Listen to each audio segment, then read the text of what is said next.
This is the countdown for Nancy Giere. Ladies and gentlemen, be ready. Be ready.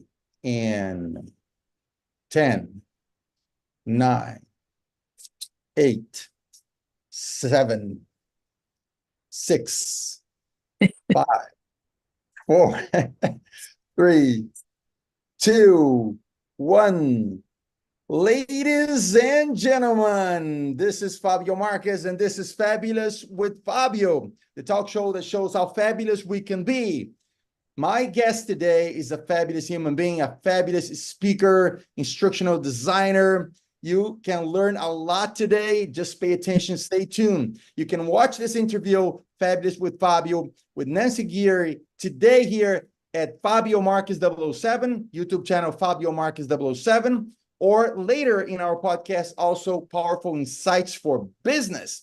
So without further ado, you're about to meet Nancy Giere, that is a professional speaker, instructional designer, has worked with the most important corporations in America, helping them bundle their brilliance in amazing training courses that really not only sell, but really add value to the audience, to the students. So Nancy, welcome to my show. Thank you so much for being here.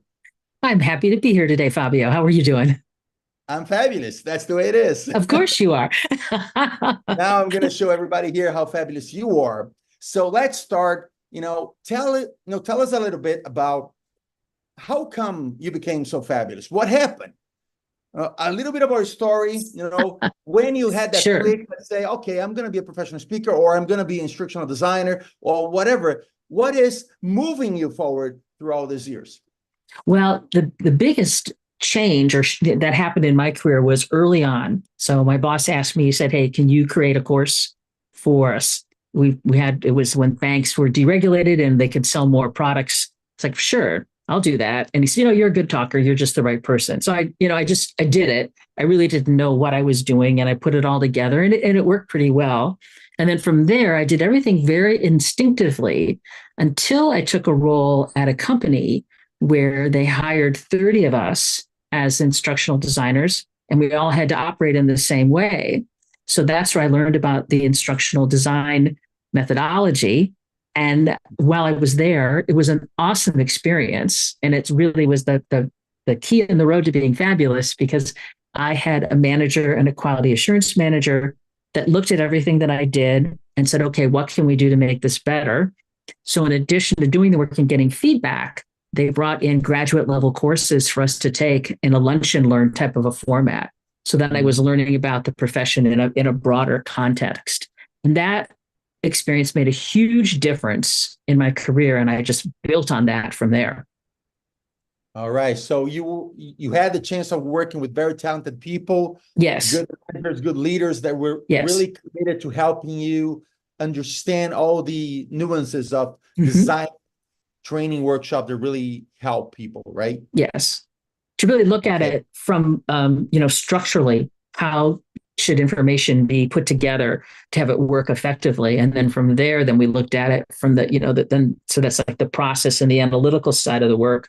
And then the other side is, what can we do to make it interesting and engaging so that people will, if you enjoy a learning experience, you're more likely to remember it than if it's something that you just feel like, I don't know if I can make it through this.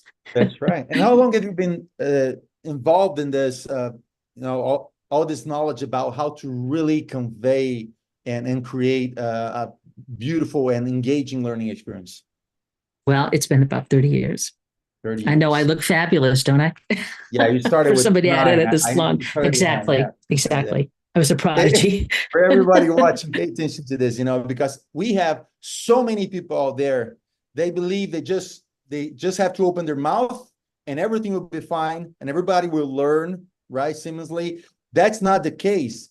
There is a science behind learning. There is a science behind teaching. And we are talking to one person here that has been exposed to this science for 3 decades, really learning how to teach people, learning how the learning experience should be. So when you are trying to put together some knowledge and some experience to share, you do it in a way that is really effective, and people really get that knowledge, get that experience in the most engaging way possible. So pay attention to this, okay? So Nancy, thank you so much again for sharing this. And so you had this amazing experience working with instructional designers and learning the science about the learning experience. And then there was a moment when you started, teaching yourself, like as a professional speaker, as a keynote speaker, as a trainer. What kind of training you developed first? Well, I started out in the instructional design phase, really being behind the scenes. And then I started to get additional opportunities to actually do the delivery of the content. So depending on what the content was, certainly the very technical kinds of programs that I worked on, we needed a subject matter expert. I could not explain how to install like a piece of equipment, for example. You wouldn't want me to. So it would not end well. Then as I got more involved in leadership training and communication training, that's when I had an opportunity then to step to the front of the room, which I really enjoy that as well. It kind of brings out sort of my humorous side and wanting to make things, fun and entertaining in my own way. And this is a major element in learning, right? Being fun, because people learn more easily if they're enjoying themselves, if they're enjoying the experience. So a lot of people believe that they have this misconception that if you're teaching something serious, you cannot be fun. And this is wrong, right? We need to create this fun experience so people open their minds, put their guards down, and they really learn. Am I correct in that? Yes, I think that's true. I think when people are open, and even if they're laughing, then they're just more receptive to what is going to be delivered to them. The other part of it is we get lost sometimes, and I've got all these facts, I've got all this information that I have to impart. And one mistake that people make over and over again is to not look at, well, what's the story here? And because if you tell the story then is going to anchor the fact. That's so powerful. I remember when I was working as an executive of a multinational company for medical equipment. I remember when I was training the technicians and engineers that would install and repair the machines, right? The first thing I did was tell them the story about patients behind those equipment, right?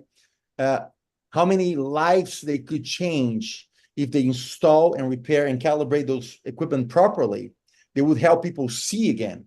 So when I told them the story, then suddenly there was this major, this greater purpose about what they were doing. And they were much more engaged in learning how to fix and install the machines. They were much more committed to be excellent technicians because now they knew why they were doing that. So this is so powerful, having a story that would back up and give you support with the learning experience. This is amazing.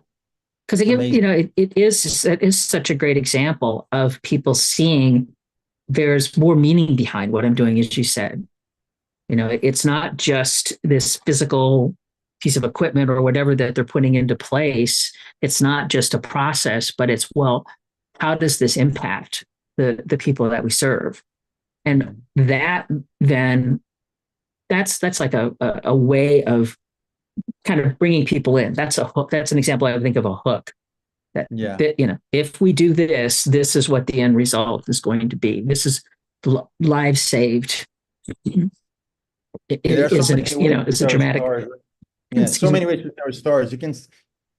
You can tell a story like you're going to be part of this story, or you can be the hero of the story, right? We can put people as integral parts of the story or as the main character of the story if we want to really bring them into this commitment to learn and to be engaged, because this is going to make a difference. It's not just a process.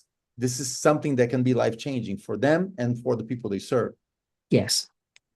And one of the key factors, too, is, we conduct a training experience. And what I have found sometimes the most effective program is when they get back to work, what's going to happen? How is it going to be reinforced? Are they going to be coached to that particular performance, or Are they going to go back to work and it's business as usual? And so, they had a nice day out with a good lunch, or they spent time doing something in an e-learning format. And if they don't get any type of reinforcement, the time is wasted. And not only in that event, but it causes people to be a bit jaded when they're going to go to another program. They're going to be like, well, okay, is this something that, do they really mean it? Or is this going to be a waste of my time? You're bringing a point so important. So many people neglect this. They go from one training to the other, from one learning experience to the other, as just events, right? There's this event, that event, that event. It may be virtual, live, whatever. They go through learning experiences just as something with no importance. You're bringing something here that everybody should consider. When we are taking people into this learning experience, we need to really help them see the importance, the why, the purpose, the connection with the job later, that this event may change everything, right? It has to be of great importance. So people really, okay, this is there's a before and after this training, a before and after this learning experience, because I'm going to do something with it. I'm going to change my life, my behavior, my attitude. I'm going to change somebody's life. I'm going to change the course of history if I really apply what I'm learning. And we have to give this importance to learning and to training, because it cannot be just some kind of minor event with some coffee breaks, right? We need to, otherwise, if it's not important, why are we doing it, right? Exactly. Let's stop wasting time. Let's really focus on what really matters and create amazing learning experiences that everybody value and appreciate and use it to make a difference. Exactly. It's so important that when we're building it out, that we look at, when the program is done, what are people going to be able to do that they couldn't do before? What are they going to know that they didn't know before? And how are they going to feel? Because when you get to that feeling place, that's part of what motivates people and moves them to take whatever action we want them to take as a result of participating in the program. Beautiful. Everybody watching, pay attention, go back, replay, take notes. If you are serious about becoming a professional speaker, a trainer, or even building your brilliance in online courses, you need to pay attention to this golden nuggets that Nancy is giving us. Otherwise, your training will be just another one. And you're going to be wasting your time and everybody else's time. So if we really want to make a difference, take notes and learn from this interview so you can be a greater trainer, a greater speaker, a greater, instructor, facilitator, whatever you want to call yourself. But you need to really take into consideration this kind of golden nuggets we are having from Nancy. Thank you so much, Nancy, once again. Tell me, please, your vision. Okay, everybody's talking about this online training industry, right? So maybe in 2025, $325 billion. Is that exactly. Right? Yeah, the numbers are huge. Yeah, and they keep growing and growing. So how do you see the future? Because I know, and there's so much crap out there, right? Exactly. So much awful training courses, people just putting things together just to try to make money, people recording their own live presentations, and they don't care if they're good or not for the online training environment. They just put a lot of videos in there, and they I don't know, I have seen awful training courses out there. People, they have amazing selling pages, but once you get in, it's a major disappointment, right? Yes. Like 200 videos, you never get anywhere. You're just wasting your time in your life. So how do you see the future of this industry? Do you believe really we're going to be able to, I don't know, implement a kind of minimum standard of excellence so people will pay attention to and create better things?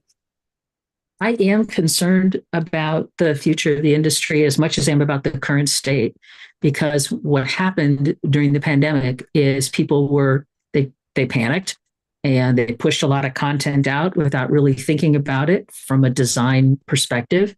A lot of recorded webinars which, it's just not, people are peeling off. Completion rates are very low. Now, we have a new element that's come into play that's, I think, going to potentially take us to a whole nother level of mediocrity if people don't figure out how to leverage it, which is artificial intelligence. Because now people will go in and they'll say, okay, ask ChatGPT to create the course for them, and they'll just take that and they'll publish it without stepping back and saying, okay, look at AI as something to save time. You can go in and you can ask it to give you an outline. You can go in and you can ask it to give you a video script, quizzes, exercises. You can get all that information. But if you just take what they give you without personalizing it, without fact checking it, then there's potential for, I think, the climate of online learning to get worse unless people start to step back and say, you know what, I'm putting out an online course. This is a reflection of me and my brand.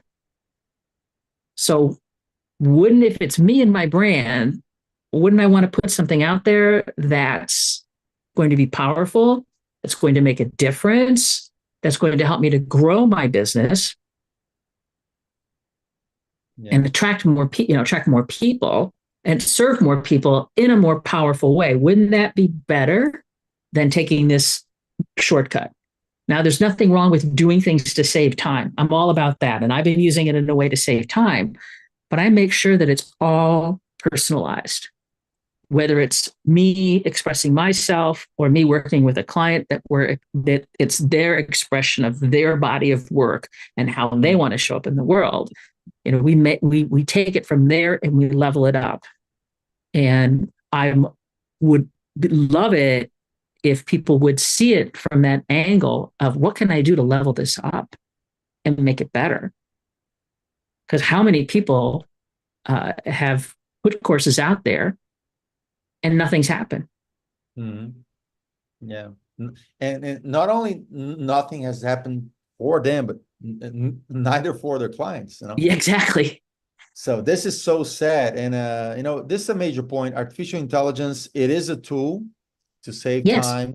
Yes, to be more productive, but it cannot become the protagonist of your business, right?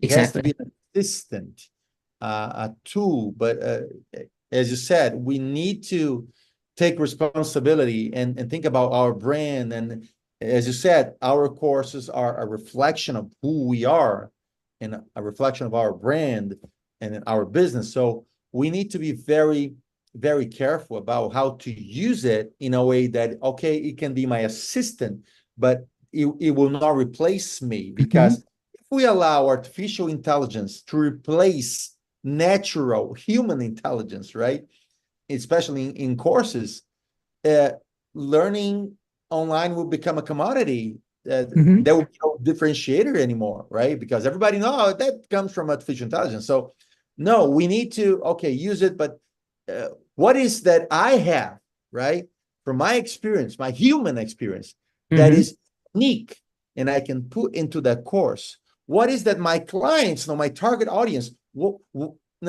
their struggles, what are they going through, really? Exactly. Really personalize and customize my training course and my live sessions of my training course, if I will, or, to make it in a way that it's not only engaging, not only compelling, but it's also useful and solves real problems for them. Does that make sense? It does, because I look at it that by bringing AI into the equation, I don't ever have to start with a blank sheet of paper again. I think of it, if you're doing creative types of writing, oftentimes people will start with a writing prompt, and that prompt kind of will stimulate your thinking. I looked at something and it said, creative writing, write about a garden where the flowers glow in the dark. So then I went from there, and I wrote something that got my thinking to go off in this kind of crazy direction. But it was just the seed of the idea. The other part is I'm concerned about someone going out there and requesting a course on a topic of which they know nothing about, and therefore do not have the intellectual capacity to confirm that particular day that robot was not hallucinating and that the information was accurate and correct. So, hey, it's going out and it's pulling information from the internet, which is, there's some parts of the internet that are known for misinformation. So you have to be we need to use it in a way that makes sense. Yeah. Red flag, red alert, I would say, in that point that you just brought, because I've seen some marketing gurus, right, saying, stop trying to create courses nobody will ever buy from you. Sell courses that people are buying now. Even if you don't know anything about it, you don't have to. Just artificial intelligence. We're going to create a course for you, right? And you're going to sell the course that everybody's already buying. So stop trying to, So this is so dangerous because, as you said, if they don't know anything about that topic, they're never going to be able to verify if that information coming from artificial intelligence is really good, is really true, is really, useful to their audience. So they will be selling things that maybe will be causing more harm than help people. It could very well be. And, there's a lot of opportunity for people to white label courses, right? So you can get somebody else's content and then, put your logo on it and hey, I've got this. And this is just, to me, it's like, it's accelerated that. It's multiplied it, because now I've got more places like, hey, I can go and I can get it for free. I don't have to pay anybody. And wouldn't you want to learn from someone who's really an expert in a particular area over someone who is just a chapter ahead of you in a book? Yeah. That's someone who's really been there, done that, and knows of what they speak. Yeah. One thing that oftentimes people will say is the best way to learn something is to teach it. And that just makes me cringe, because I think, yeah, however, this is not just like leading a discussion on a particular topic with peers. If you want to go out and position yourself as an authority, well, you darn well better have been in the trenches and really experienced it. So you can bring forward to people, here's what worked for me and why, and here's what you need to avoid and why. Yeah. I'm on the soapbox now. This is an alert not only for people creating courses, but for people consuming courses. If you're watching this, okay, if you're consuming courses, buying courses, this is a major point. No artificial intelligence will ever be able to give you all the real life human experience of someone that is a true expert in a subject matter. So when you're selecting courses to buy, don't pay attention only in the sales video or the sales page, all right? Really try to investigate that person. Is that person really an expert in the topic, right? You need some help with. Because if she's not, probably you're just consuming some chat GBT, artificial intelligence put together, maybe with no kind of endorsement or verification whatsoever. So you may be wasting your time and your money with something that you could get yourself, right? And again, and the worst part, not resolving your true problems. So pay attention, everybody, okay? Yes, artificial intelligence is here to stay. It's going to help us save time, be more productive, whatever. But if you want to learn something, try to learn from a real expert, because he or she brings not only knowledge, but brings you intuition, brings experience, brings feelings related to all those things. And you're going to use that with other human beings, so you better learn from another human being as well. Exactly. The other part of this that I find interesting, so one of the key parts of being an instructional designer is we're not the subject matter expert. So we're relying on working with an expert on any project that we do. And there's the interviews, focus groups, there's oftentimes a lot of documentation. And it's our job to take that and craft it into learning. But every step along the way, we're going back to that expert to say, does this still make sense? Am I maintaining the integrity, the intention, and the tone Mm. and they validate it all along the way. So people could, so you could think I could pull stuff from ChatGPT, but if I don't have someone to go to and say, I just started to build this course. Does this make sense? Is this true? Is this factual?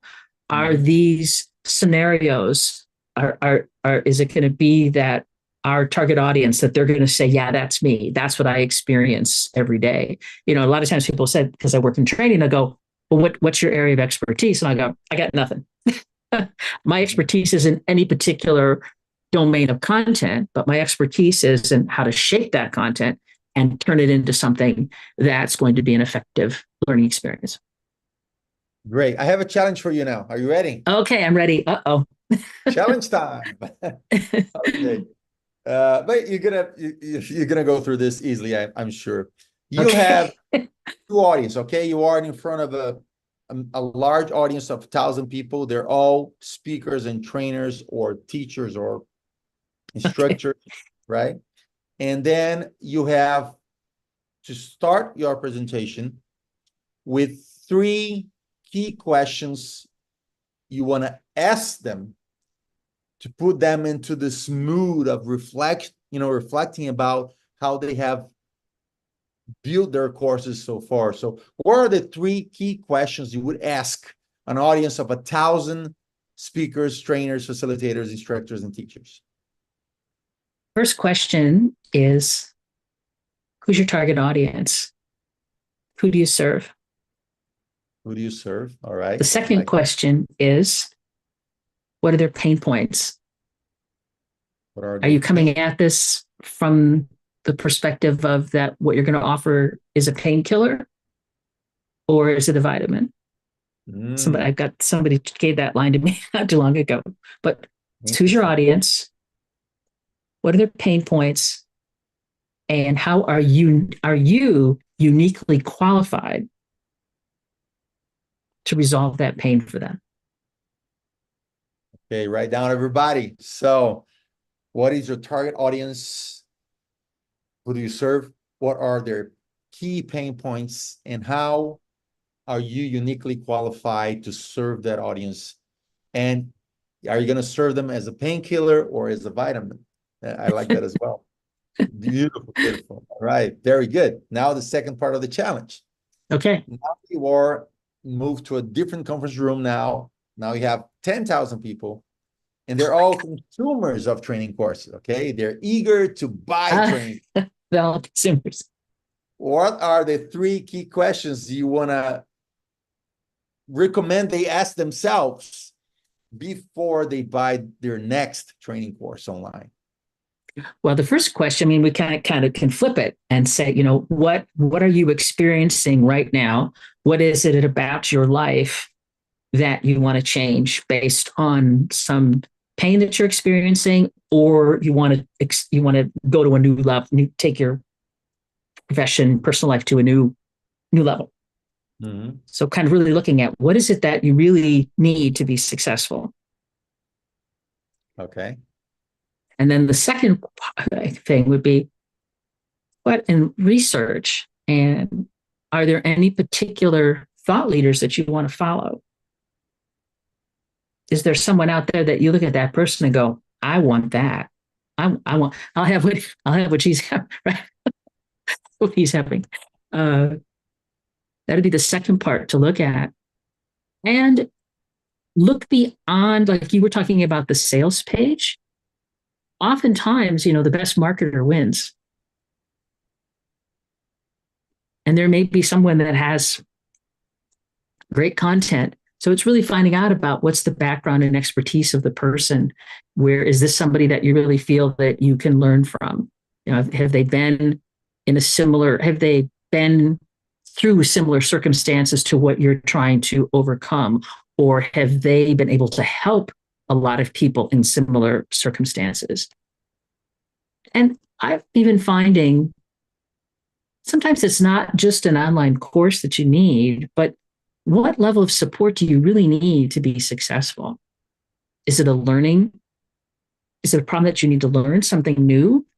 Or let's take sales, for example. Do you need to learn the sales process? Or you need to have somebody that's going to help you get over sales reluctance? That's a good question. What do you really need, right? What do you Sometimes really need? it's not the thing that you think you need. Really ponder on that. What do you really need? Maybe you just need accountability. You just need someone to share some ideas. Maybe you just need someone to practice with you. Maybe you just need someone to tell you the truth nobody else is telling you, right? So what do you really need? I like that. What do you really need? All And how right. does that, and how does it, and what does then the support look like you were saying? Because many times, but I see this happen, particularly like when a company's providing training to their employees. What if employees aren't performing, the go-to is always, well, we'll train them. Well, there's some instances where you can train the heck out of them and nothing's going to change. They've got the knowledge, they've got the skill, but perhaps they haven't had a chance to practice it enough. Perhaps there's not enough motivation. I remember looking at something kind of saying in the sales space where two different products, well, they're selling one over the other, so they obviously they need to learn more about the second product. Well, we looked at it and they made more money selling one product. So okay, and they both could solve the problem in a similar, they weren't that different, but they made more money on one over the other. So okay, what are they going to do? They're salespeople. Yeah, what is their motivation, right? If they're motivated by money, then they're going to sell the product where they can make more money. Yeah. And nothing you teach them will ever change that. No.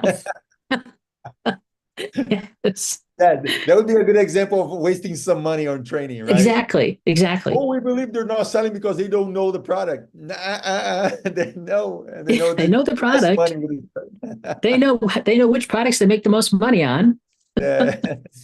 That's brilliant. Yeah, everybody should pay attention to that. And not only in online training, right? Every company hiring trainers, outside trainers or speakers, they should ask themselves these questions. Why do we believe our team needs that training?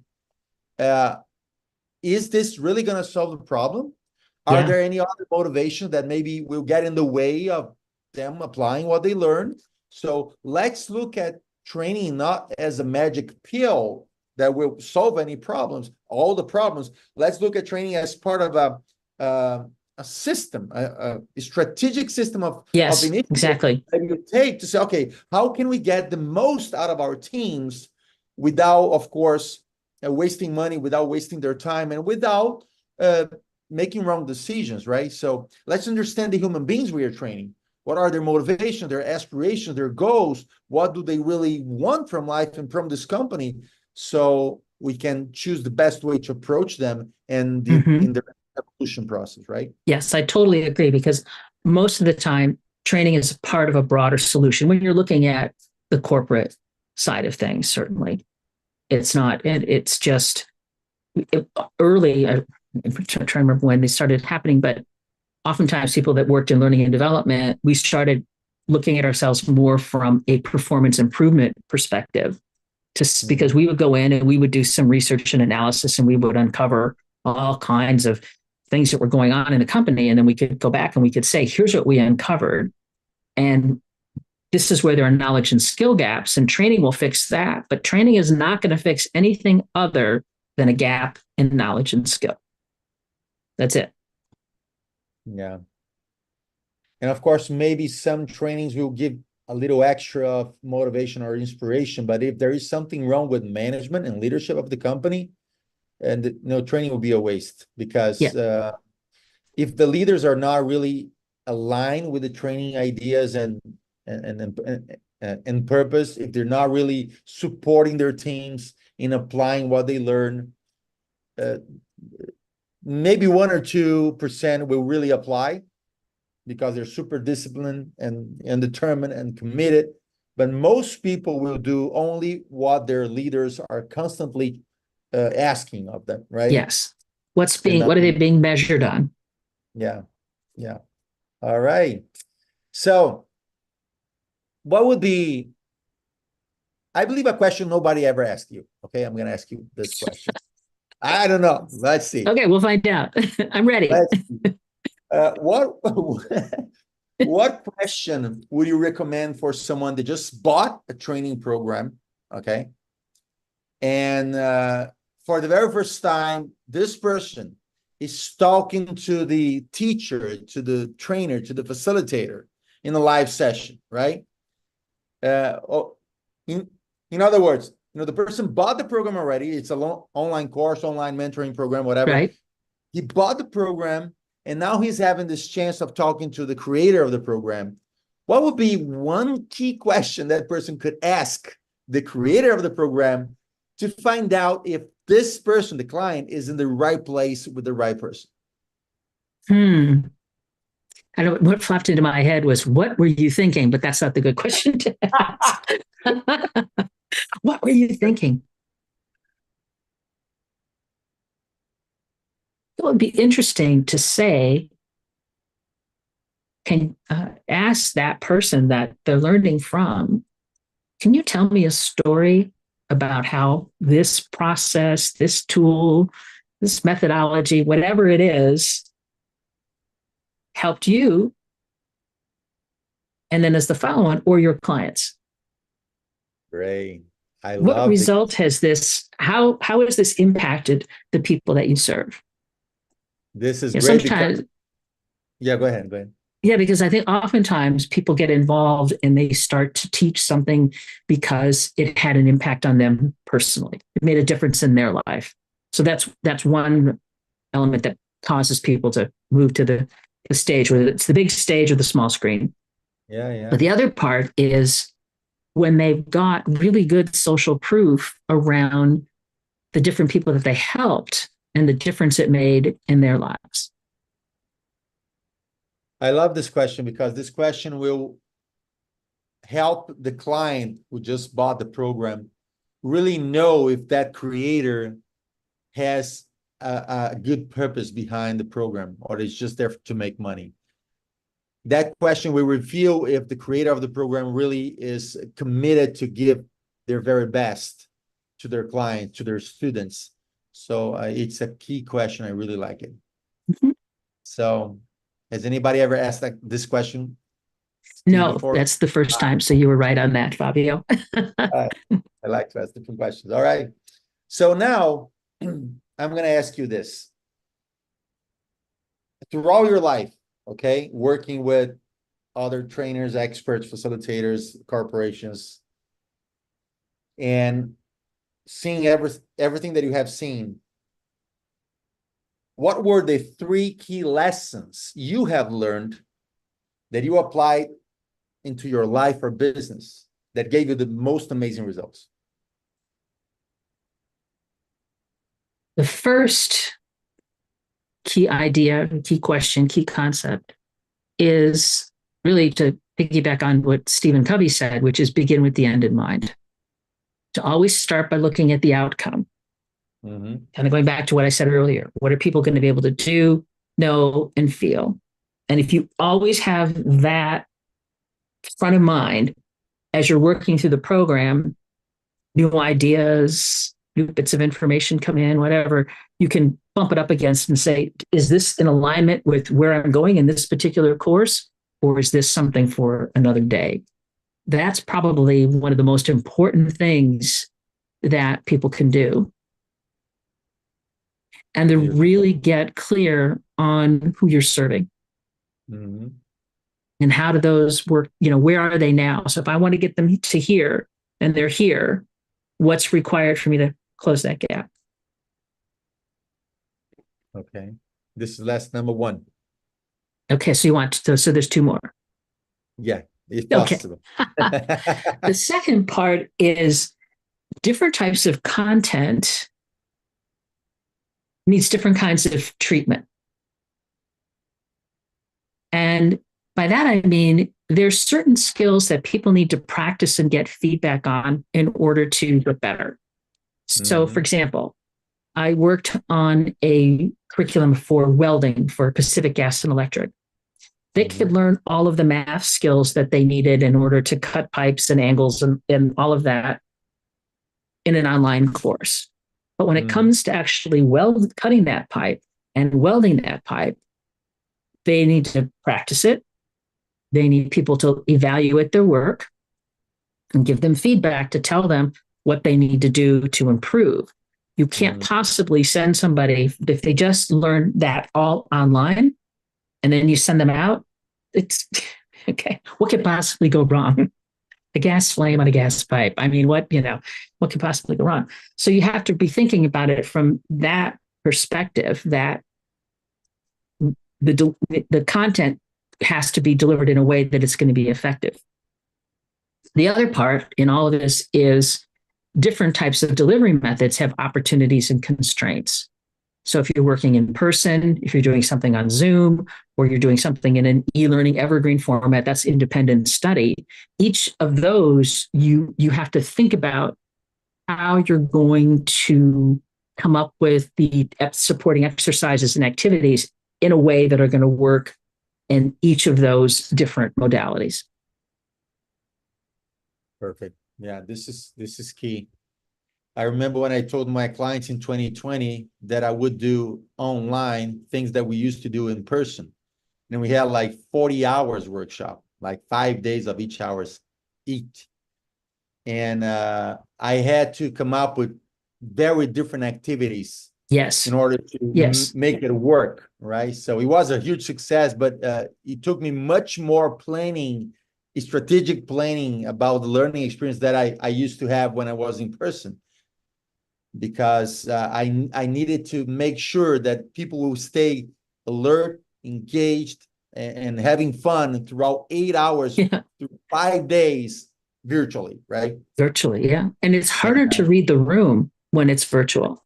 Much harder. And particularly, it's funny. There's some places that I've done work for that there's camera on meetings and camera off meetings. And that's like part of the whole culture. And I always feel like, well, if the camera off is off, that probably means you're doing something else. You're not just with me. So it is. And I think that's another kind of, when we look at kind of what went wrong, is when people were making the transition from doing things in person to virtually, they didn't take the time and care that you did to go, okay, how do I make this work? Because what I did in front of the room, I can't do now. Yeah. It's part of our commitment to make things the best way possible, right? Yes. You and I are very aligned in this way of life that is based on excellence, right?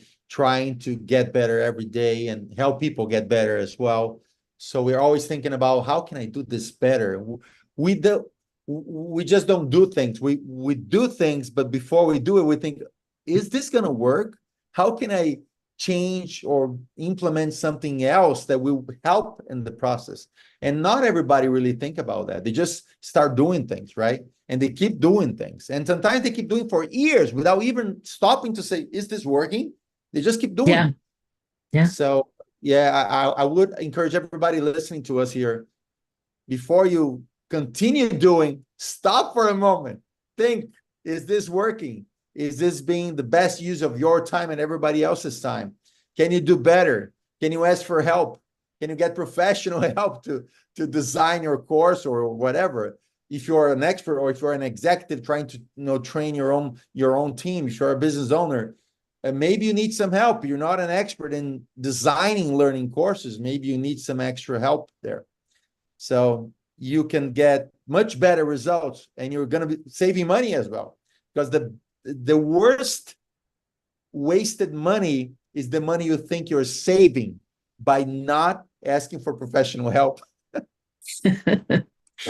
Because not only you waste time, you frustrate everybody, you frustrate yourself. Maybe you get disencouraged. You're not willing to do anything else just because that one thing you tried didn't work at all. And you may be losing and missing a lot of opportunities because of that, and losing money. So ask for professional help. That's the best way to save money and time. And because oftentimes there's I have to take, this is a lesson that I need to apply to what I do, is just because you can do something doesn't mean that you should.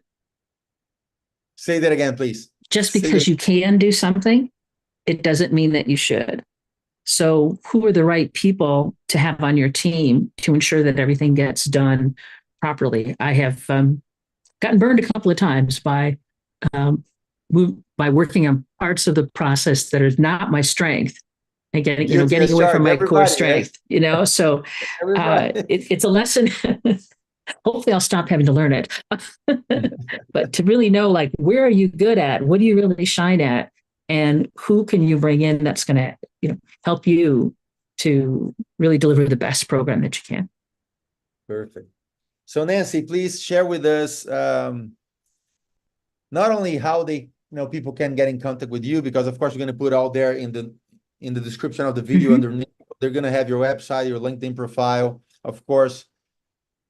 But if you would recommend like 2 or 3 action steps, what people can do today or tomorrow, right, to start heading the right direction here in terms of creating learning experiences that really matter, what would be the 1, 2, or 3 action steps they should consider to go in the right direction here?